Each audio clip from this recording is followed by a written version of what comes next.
राधे राधे दोस्तों।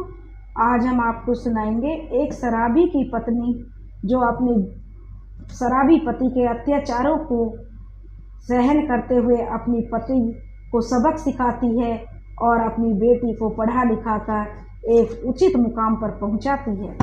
अगर आप हमारे चैनल पर नए हैं तो प्लीज़ हमारे चैनल को लाइक करें, सब्सक्राइब करें और शेयर करें। स्वाति 12वीं तक पढ़ी थी। उसके परिवार में 4 लोग थे। स्वाति, उसकी सास शारदा देवी, पति सुरेश और एक 4 साल की बेटी रिया। स्वाभाविक तौर पर पति सुरेश एक शराबी था।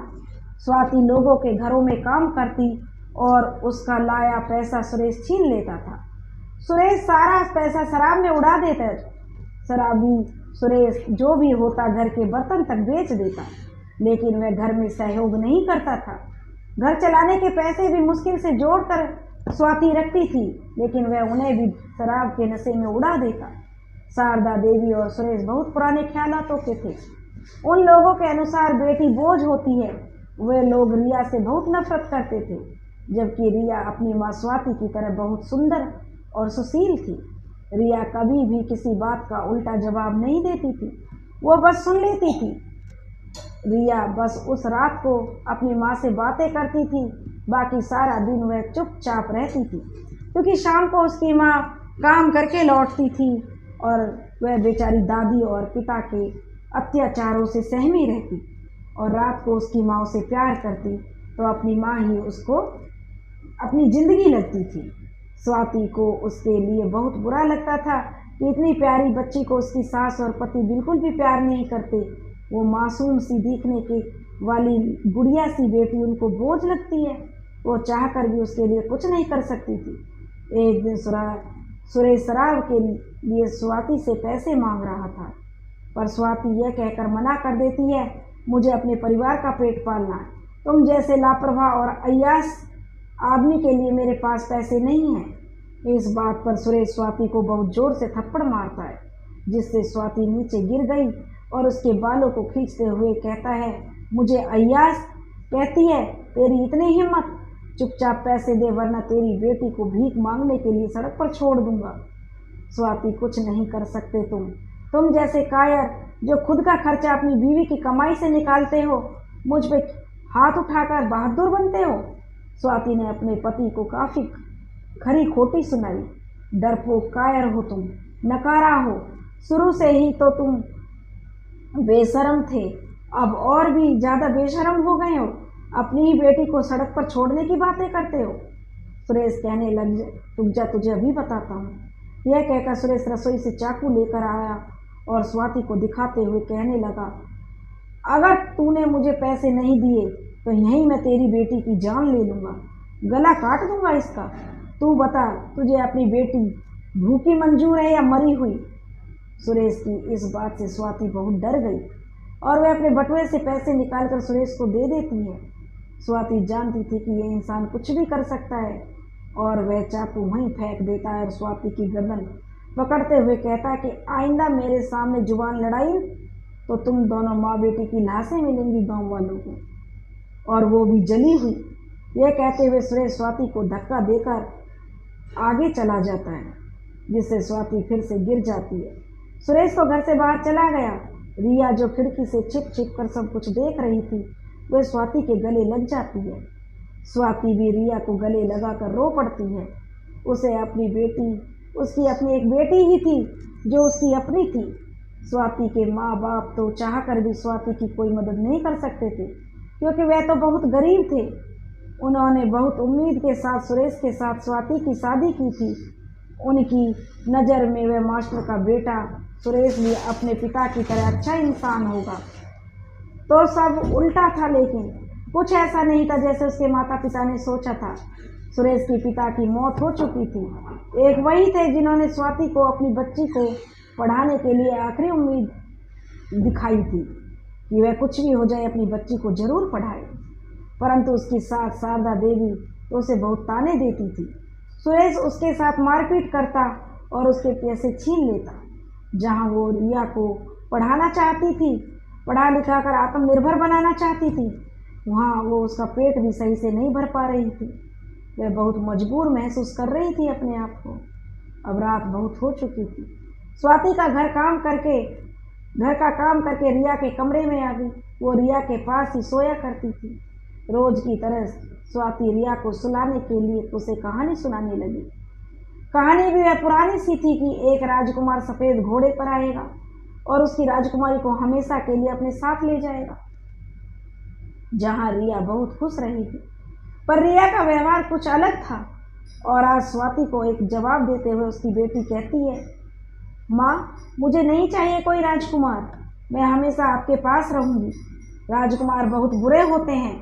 स्वाति ने कहा, नहीं बेटा, राजकुमार तो बहुत अच्छे होते हैं। वो आपको मुझसे भी ज़्यादा अच्छे से रखेंगे। रिया कहने लगी, मम्मी, पापा भी तो आपके राजकुमार हैं ना, वो तो बिल्कुल अच्छे नहीं हैं। अगर मेरे राजकुमार ने मेरी गर्दन पकड़ी तो मैं तो मर जाऊंगी। मुझे हमेशा आपके पास रहना, मुझे नहीं जाना किसी राजकुमार के पास। मासूम सी रिया की बात आज सीधी स्वाति के दिल में लगी। वो मासूम बच्ची सही तो कह रही थी।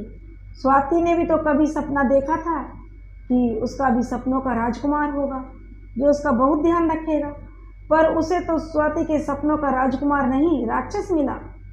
स्वाति रिया को अपने सीने से लगा लेती है और उसे समझाती है कि बेटा, आपका राजकुमार पापा के जैसे नहीं होगा, वो बहुत अच्छा होगा जो आपका बहुत ख्याल रखेगा।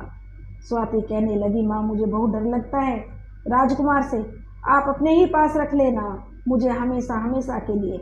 मैं अच्छी बच्ची की तरह आपकी सारी बात मान लूँगी, आप मुझे किसी राजकुमार के साथ मत भेजना। स्वाति कहने लगी। रिया की बात पर बिल्कुल खामोश हो गई और उसके पास बोलने के लिए अब कोई भी शब्द नहीं थे। क्या कहती उससे? कहीं ना कहीं वो भी जानती थी कि उसकी रिया की शादी सुरेश अपने जैसे ही एक जानवर के साथ कर देगा और वो भी इसी तरह जिंदा लाश बनकर रह जाएगी। इस तरह कैसे घुट घुट कर जिएगी मेरी बच्ची। कुछ दिन ऐसे ही बीतते हैं। एक दिन स्वाति को काम से आने में देर हो गई, इस वजह से वो जल्दी जल्दी घर का काम निपटा रही थी। रिया कोने में बैठी थी और उसके पास एक गिलास पड़ा था। स्वाति रिया को वो गिलास लाकर देने को कहती है ताकि वह उसे धो दे, पर रिया स्वाति से बोल देती है, माँ, आज मैं गिर गई तो मुझसे चला नहीं जा रहा, आप खुद ही ले जाओ। सुरेश उस वक्त घर पर ही था। रिया की बात सुनकर वो अपने कमरे से बाहर आया और रिया को मारने लगा और ये बड़बड़ाते हुए कहने लगा, सारी जिंदगी इसी घर की छाती पर मूंग दलेगी क्या? चूल्हा चौका सीख ले ताकि तुझे ब्याह दे। ऐसे माँ को ऑर्डर देती है, ऐसे माँ को ऑर्डर देने से काम नहीं चलने वाला तेरा। और स्वाति बीच में आ गई और वह रिया को गले से लगा लेती है, उसे अपनी ओट में छिपा लेती है। सुरेश की मार अब स्वाति को पड़ती है और कुछ देर बाद वो बड़बड़ाता हुआ बाहर की ओर चला जाता है। रिया रो रही थी।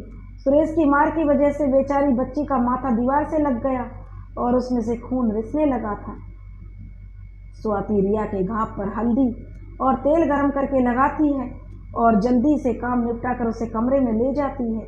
रिया अब भी रो रही थी और अपने माथे की तरफ इशारा कर रही थी। स्वाति कहने लगी, अब तो बहुत लाचार महसूस कर रही थी स्वाति अपने आप को कि वो अपनी बच्ची के लिए कुछ नहीं कर पा रही। रिया को रोते रोते नींद आ गई। वह स्वाति की गोद में ही सो गई, पर स्वाति पूरी रात नहीं सो पाई। वो तो पूरी रात रिया को गोद में लिए बैठी रही। सुबह 4 बजे स्वाति रिया को उठाती है। रिया कहती है, क्या हुआ माँ, सोने दो ना थोड़ी देर। स्वाति कहती है, बेटा, हमें कहीं जाना है। तुम्हें नहीं पसंद ना पापा, तो चलो हम बहुत दूर चलेंगे यहाँ से। रिया कहती है, फिर पापा हमें कभी ढूंढे तो नहीं पाएंगे ना। स्वाति कहती है, नहीं, अब हम उन्हें कभी भी नहीं मिलेंगे।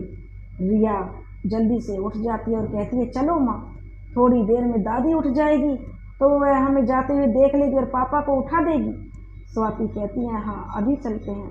फिर स्वाति अपनी बहुत मेहनत से जमा किए गए पैसे निकालती है। ये पैसे पूरे 5000 थे और वह ये पैसे लेती और बस स्टेशन की तरफ चल पड़ती है। सुबह सुबह स्टेशन से बस जयपुर के लिए निकलती थी और बस स्टेशन की तरफ चल पड़ती है। सुबह 6 बजे स्टेशन से एक बस जयपुर के लिए निकलने वाली है और स्टेशन तक पहुंचने में उसे लगभग 1 घंटा लग जाता है।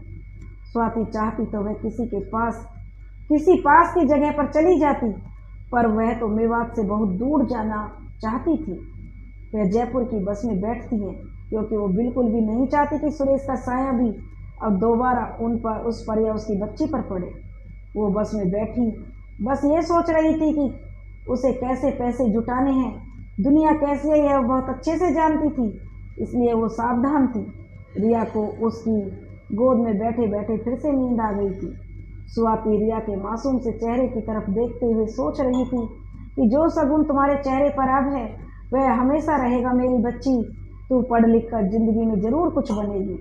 स्वाति को आज खुशी थी कि वो कम से कम 12वीं तक पढ़ी थी, इसलिए तो उसके अंदर आज इतनी हिम्मत आई कि वो अपनी बच्ची को लेकर घर से भाग आई। दोपहर में बस जयपुर पहुंची। स्वाति रिया को उठाती है और बस से नीचे उतर जाती है। उसके लगभग 1000 रुपये किराए और खाना खरीदने में लग जाते हैं। फिर वो आसपास के लोगों से पूछकर एक धर्मशाला पहुंचती है और वहीं शरण लेती है। जब तक कोई घर नहीं मिलता, स्वाति को वहीं धर्मशाला में रहने का फैसला किया। आज वही स्वाति और रिया आराम करती हैं और आश्रम के लोगों से वो किसी स्कूल के बारे में पूछती है तो धर्मशाला के पास ही एक सरकारी स्कूल था, इसलिए स्वाति कल से ही उसे रिया को स्कूल भेजने वाली थी। शाम को स्वाति रिया के लिए बैग और कुछ ड्रेस खरीदती है। फिर दोनों माँ बेटी धर्मशाला में आकर सो जाती हैं। अगले दिन स्वाति रिया को स्कूल छोड़कर काम ढूंढने लग जाती है। पहले तो उसे एक दुकान में थैले बनाने का काम मिलता है। लगभग 2 घंटे वहाँ थैले बनाने का काम करती है और अपना मेहनताना लेकर आगे चलने लगती है। फिर आगे चलकर उसे एक घर में कपड़े और बर्तन धोने का काम मिलता है। वो काम निपटाती है तो रिया के स्कूल से आने का वक्त हो जाता है, इसलिए वह स्वाति रिया को स्कूल से लेने चली जाती है। आज रिया और स्वाति दोनों बहुत खुश थीं, पर स्वाति ये भी जानती थी कि उसे रोज़ शायद इतनी आसानी से काम नहीं मिलेगा। वो जब रास्ते से लौट रही थी तब रास्ते में एक जगह कंस्ट्रक्शन का काम चल रहा था। वहाँ बहुत सी औरतें काम कर रही थीं। स्वाति बहुत थक चुकी थी, पर फिर भी वो कंस्ट्रक्टर के पास जाकर उससे पूछती है, क्योंकि वो किसी एक को अपनी बेटी को एक अच्छे इंग्लिश मीडियम स्कूल में पढ़ाना चाहती थी और उसके लिए बहुत पैसों की ज़रूरत थी। कंस्ट्रक्टर भी जो स्वाति को काम देने के लिए तैयार हो जाता है, पर आधा दिन बीत जाने के कारण वो स्वाति को आधा मेहनताना देने को तैयार हो जाता है। स्वाति रिया को वहाँ काम कर रही औरतों के बच्चों के पास छोड़कर काम पर लग जाती है।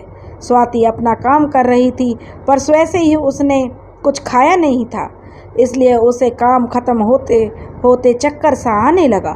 काम खत्म होने के बाद स्वाति रिया को देखती है तो रिया बैठे बैठे किताब पढ़ रही थी, जबकि सब बाकी के जो बच्चे थे वे आसपास खेल रहे थे। स्वाति कहती है, बेटा आप खेल नहीं रहे हो?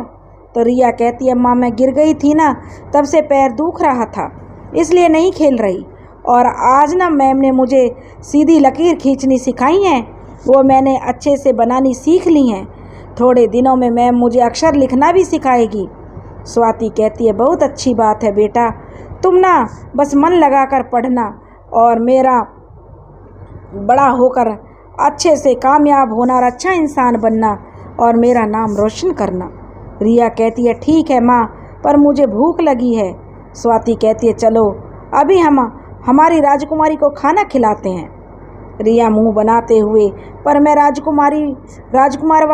राजकुमारी नहीं हूँ, सिर्फ आपकी राजकुमारी हूँ। स्वाति कहती है, हाँ मेरी बेटी सिर्फ मेरी राजकुमारी है। स्वाति रिया को खाना खिलाती है और फिर उसे धर्मशाला वापस ले आती है। ऐसे ही धीरे धीरे दिन बीतने लगे। स्वाति अब रोज़ उसी कंस्ट्रक्शन की जगह पर काम करने जाया करती और धीरे धीरे स्वाति के पास काफ़ी पैसे इकट्ठा हो गए थे। इस महीने में स्वाति ने 30,000 रुपये इकट्ठे कर लिए, पर एक दिन जब वो काम से घर आई तब उसके पैसे चोरी हो गए। 5,000 रुपये उसने अलग रखे हुए थे, सिर्फ वही बचे, बाकी पैसे किसी ने निकाल लिए। एक पल तो स्वाति के सारे अरमान टूटने से नज़र आने लगे। जो पैसे उसने इतनी मेहनत मजदूरी करके घर के किराए के लिए और रिया की पढ़ाई के लिए इकट्ठा किए थे वो चोरी हो गए थे। स्वाति इसके बाद वो धर्मशाला छोड़ देने का फैसला करती है और अगले दिन अपने लिए एक घर ढूंढने लग जाती है। लगभग 2 हफ्ते बाद उसे अपने लिए एक कमरे का घर मिलता है। स्वाति अपनी रिया को लेकर उसी घर में रहने लग जाती है। पर अब रिया का स्कूल बहुत दूर पड़ता था। आसपास बस प्राइवेट स्कूल थे जो काफ़ी महंगे थे। स्वाति अब एक दुकानदार से कर्ज लेती है और रिया को उसी स्कूल में भेजने लग जाती है जो प्राइवेट स्कूल घर के पास था। दुकानदार ने उसे इस शर्त पर पैसे दिए कि स्वाति को 2 महीने तक उसकी दुकान पर काम करना होगा। इसलिए स्वाति अब वहीं काम करने जाने लगी। दुकानदार की नीयत भी बिगड़ती जा रही थी। वह स्वाति के साथ बदतमीजी करने लगा। एक दिन तो स्वाति द्वारा दुकानदार का विरोध किए जाने पर स्वाति को थप्पड़ मारा जाता है।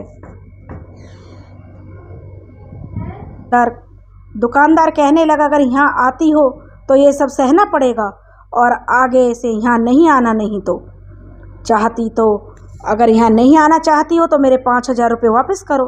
स्वाति 1 महीने से तो मैं तुम्हारे यहाँ काम कर रही हूँ, इसका क्या मेहनताना नहीं मिलेगा? दुकानदार कहने लगा, अगर पीछा छुड़ाना चाहती हो तो पूरे 5,000 रुपये देने पड़ेंगे। स्वाति दुकानदार की ये बात सुनकर अपने घर की तरफ दौड़ पड़ती है। वह बेचारी आज अपने को बहुत ही मजबूर समझती है और फबक फबक कर रो पड़ती है। वो किसी से मदद भी नहीं मांग सकती। जब स्वाति अपने घर के पास आती है तो घर के बाहर ही चाय की दुकान पर बैठ जाती है, क्योंकि रिया घर के अंदर पड़ रही थी। स्वाति चाय की दुकान वाले बूढ़े काका को स्वाति का ध्यान रखने का बोलकर जाती थी। स्वाति आज रोती हुई काका की दुकान पर बैठती है तो उसे रोता देखकर उसके रोने की वजह बूढ़ा काका पूछता है तो स्वाति अपना सारा दुखड़ा काका को सुनाती है। काका स्वाति के सिर पर हाथ रखते हुए कहता है, बेटा, वो जो तेरे घर के पास एक बड़ा सा घर है ना, वहाँ जो 2 पति पत्नी रहते हैं वे बड़े भले लोग हैं और उनसे के पास पैसे की कोई कमी नहीं है। तुम उनसे जाकर मदद मांगो, वो तुम्हारी मदद ज़रूर करेंगे। स्वाति के पास अब यही एक रास्ता था अपने आत्मसम्मान को बचाने का। तो वह उस घर के दरवाज़ा खटखटाती है। दरवाज़ा एक औरत खोलती है। स्वाति उस औरत को अपनी पहचान और परेशानी बताती है तो वह औरत उसे अपने पति के पास लेकर जाती है और पूरी बात बताती है। उसके पति मदन जो है उसकी मदद करने को तैयार हो जाते हैं। अगले दिन स्वाति पैसे दुकानदार को दे आती है और उसका पीछा छूट जाता है। फिर वो मजदूरी करके अपना कर्ज चुकाने की कोशिश में लग जाती है। स्वाति लगभग 1 महीने तक कंस्ट्रक्शन वाली जगह पर काम करती है। इससे वो अपने पड़ोसी पति पत्नी जिनसे उसने 5,000 रुपये लिए थे उन्हें लौटा देती है और अपने घर का 2,500 रुपये किराया भर देती है। रिया अभी प्राइवेट स्कूल में ही पढ़ रही थी। अगले महीने उसकी फीस भरनी थी और कंस्ट्रक्शन वाला काम 1 महीने के लिए रोक देता है। इस वजह से स्वाति के पास काम ढूंढने की परेशानी हो रही थी। वे लोगों के घरों में जाकर काम करके और दुकानों में थैले बनाकर थोड़े थोड़े पैसे जोड़ तो रही थी, पर घर चलाने और रिया की किताबें और फीस भरने में उसे बहुत पैसा चाहिए था। अब फिर से किराए की तारीख भी करीब आ रही थी। स्वाति को अब एक जगह काम ढूंढना था ताकि उसके समय समय पर दूसरी जगह काम ढूंढने का वक्त न लगे। स्वाति एक दिन फिर से शुभम और कविता ग्रेवाल के घर पर जाती है। इस बार वो कर्ज नहीं बल्कि काम मांगने जाती है। जब वह उनके घर दरवाज़ा खटखटाती है तो कविता जी उसे तुरंत पहचान जाती हैं। कविता कहती हैं, अरे स्वाति, तुम आओ, अंदर आओ। स्वाति कहती है, नहीं दीदी, मैं अंदर नहीं आऊँगी। कविता कहने लगी, क्यों? स्वाति कहती है, दीदी आप बस इतना बता दो कि क्या आपके घर में मुझे काम मिल जाएगा। कविता कहती है, तुम्हें काम की क्या ज़रूरत क्या है? तब वह कहती है, स्वाति, हाँ दीदी, बार बार काम बदलती हूँ तो बरकत नहीं हो पा रही है। घर का किराया और रिया की फीस मुँह बाएं खड़ी रहती है।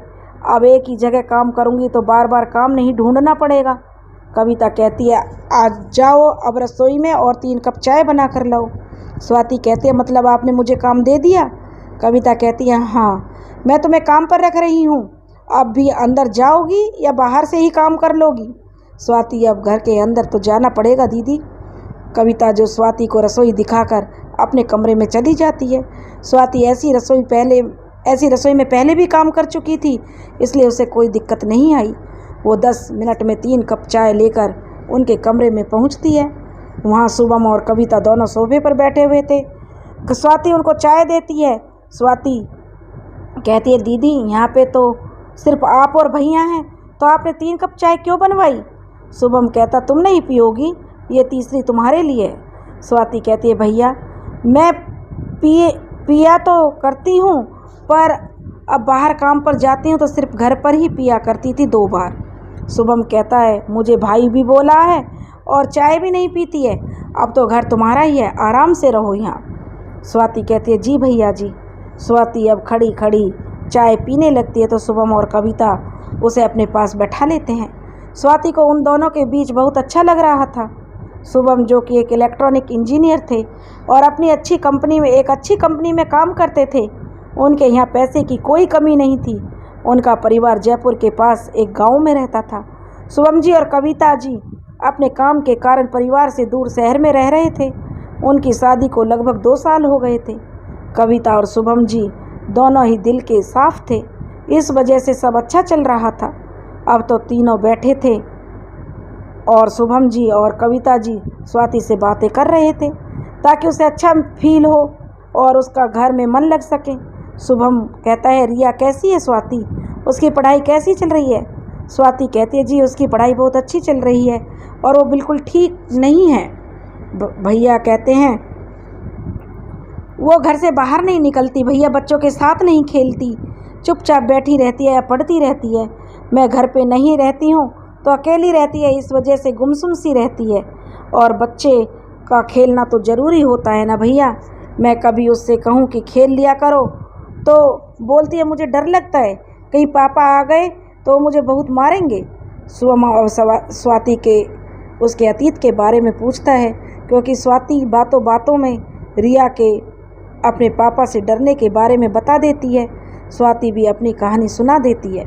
शुभम कहने लगा मुझे लगा था कि तुम्हारे पति इस दुनिया में नहीं है, इसलिए तुम अकेली रहती हो, पर यहाँ तो और ही कहानी है। स्वाति तुम पढ़ी लिखी हो, स्वाति तुम्हें सुरेश पर केस करना चाहिए था। कविता कहती है हाँ स्वाति, उसे सख्त सज़ा मिलती। स्वाति कहने लगी वहाँ के लोगों की सोच बहुत ख़राब है, मुझे तो पुलिस थाने जाने से भी डर लगता है। औरत को बस चीज़ की तरह रखते हैं, उसकी खुशी का कोई कीमत नहीं है। यह सुनकर शुभम और कविता एक दूसरे की तरफ देखने लगते हैं। स्वाति तुम रिया को स्कूल से आने के बाद यहाँ ले आया करो, कविता उसे पढ़ा दिया करेगी, उसे अकेलापन भी नहीं लगेगा। वैसे भी अब तो कविता को घर का काम भी नहीं करना पड़ता। कविता कहती है हाँ स्वाति तुम उसे यहीं बुला लिया करो, मैं सारा दिन बैठे बैठे क्या करूँगी, वैसे भी मैं अकेले बोर हो जाती हूँ, और तो मुझे बच्चे का ध्यान रखना भी आना चाहिए ना। जी दीदी जी। शुभम कहता है हाँ बच्चे का ध्यान रखना सीख लो, अब तो जल्दी ही काम आने वाला है। स्वाति कहती है बच्चा। शुभम कहता अरे मेरी बहना तुम बुआ बन जाओगे 8 महीने में। कविता ने इसलिए तो तुम्हें काम पर रखा है क्योंकि अब वो थक जाती है काम करते करते, और ये सुबह ही बोल रही थी कि या तो मैं गांव जाऊंगी या माँ को यहाँ बुला लो। आज इसने झाड़ू पोछा भी मुझसे ही करवाया, देखो संडे के दिन भी मुझे काम करना पड़ा। स्वाति अब नहीं करना पड़ेगा भैया आपको काम, अब मैं हूँ ना काम करने के लिए और दीदी का ध्यान रखने के लिए। कविता कहती है तुम मुझे भाभी कहा करो, मेरी बहन तो है पर ननंद नहीं है। शुभम कहता है मेरी तो बहन की कमी पूरी हो गई। कविता कहने लगी तभी तो बोल रही हूँ, मुझे भी ननंद चाहिए, आपको बहन मिल सकती है तो मुझे ननंद क्यों नहीं। स्वाति कहती है ठीक है, अब मैं आपको भाभी भैया बुलाया करूँगी। कविता अब हुई ना बात, और अब रिया को यहाँ लेकर आओ और हम दोनों उसके साथ खेलेंगे, तुम घर का काम करोगी। स्वाति कहती है जी भाभी लेकर आती हूँ। अब स्वाति कविता जी और शुभम जी के घर पर काम करती। रिया भी स्कूल से आने के बाद कविता के पास आ जाया करती। कविता भी रिया को बहुत प्यार से रखती थी। अब स्वाति भी मजदूरी पर नहीं जाती थी तो वह भी रिया को वक्त दे पाती थी। स्वाति समय से रिया की फीस और घर का किराया भी भर पा रही थी, अब उसके पास पैसे बचने भी लगे थे। स्वाति को शुभम जी और कविता जी अच्छे से रखते थे। स्वाति भी कविता का बहुत ध्यान रखती। धीरे धीरे समय बीता, कविता और शुभम जी को एक बेटी हुई। आज वह सब बहुत खुश थे। शुभम भी उस बच्ची का नाम खुशी रखते हैं। वह बहुत ही खुश थे। उनको देखकर स्वाति सोच रही थी कि मेरी रिया के वक्त तो किसी ने मुझे ढंग से बात भी नहीं की, और शुभम भैया कितने खुश हैं। ये समाज पता नहीं कैसा है, कहीं इतनी अच्छाई तो कहीं इतनी बुराई है। रिया बहुत ही जिज्ञासु लड़की थी। संडे को जब शुभम जी घर पर होते तो वह इस बारे में काफ़ी कुछ पूछती। शुभम जी जब उसे कुछ बताते तो वह बहुत अच्छा लगता था उसे। एक दिन रिया भी बोल दी कि मैं भी बड़ी होकर इंजीनियर बनना चाहूँगी। तब शुभम जी जवाब देते हैं कि ज़रूर बनोगी बेटी। स्वाति भी वहीं थी और रिया को उसके बात सुन के बहुत खुशी हुई। स्वाति धीरे धीरे अब और ज़्यादा पैसा जमा करने की कोशिश करती ताकि रिया को अच्छे से पढ़ा सके, पर हर महीने घर का किराया उसकी काफ़ी बचत खा जाता था। तो वो एक दिन घर खरीदने का निर्णय करती है ताकि बार बार का खर्चा ना लगे। जब वो घर खरीदती है तो एक बार तो सारी बचत चली जाती है, पर इसके बाद काफ़ी पैसे बचने लगते हैं क्योंकि घर चलाने से ज़्यादा पैसा नहीं लगता था। स्वाति की कमाई रिया की पढ़ाई में लग रही थी या वो पैसे जमा कर रही थी। धीरे धीरे खुशी भी बड़ी होने लगी। अब वह रिया को दीदी कहने लगी और उसके साथ स्कूल जाने लगी। खुशी रिया को बहुत पसंद करती थी। उसे बड़े ही प्यार से रिया दीदी बुलाया करती थी। खुशी को अगर खेलना होता भी तो रिया को ही बोलती, अगर भूख लगती तो भी रिया को, अगर कोई और काम होता तो वह रिया को ही बोलती थी। रिया भी उसे अपनी छोटी बहन के जैसे ही प्यार करती थी। खुशी और रिया दोनों ही बड़ी होने लगी। अब रिया राजकुमार की कहानी से उदास भी नहीं होती थी। रिया और खुशी की दोनों की पढ़ाई अच्छी चल रही थी। खुशी अब 10वीं क्लास में थी और रिया 12वीं पास कर चुकी थी। खुशी का डिफेंस सेक्टर में जॉब का अपना सपना अपनी आंखों में सजाए थी और रिया इंजीनियर बनने का। रिया ने IIT का एग्ज़ाम क्लियर कर इंजीनियरिंग के लिए गवर्नमेंट कॉलेज में एडमिशन ले लिया। रिया का इंजीनियरिंग कॉलेज में एडमिशन हो गया। रिया वहाँ BTech में बहुत मेहनत कर रही थी ताकि वो अपनी माँ को एक सुकून की ज़िंदगी दे सके। इधर स्वाति बहुत खुश थी। उसकी रिया अच्छे से पढ़ाई कर रही थी। भले ही रिया अब हॉस्टल में रहने लगी थी स्वाति से दूर, पर वो काफ़ी खुश रहा करती थी। वो अपनी बेटी के खुशियों के सपने अपनी आंखों में सजोए हुए थी। खुशी अपनी रिया दीदी को काफ़ी याद करती थी। अब तो उसे अपने सारे काम खुद करने की आदत हो गई थी।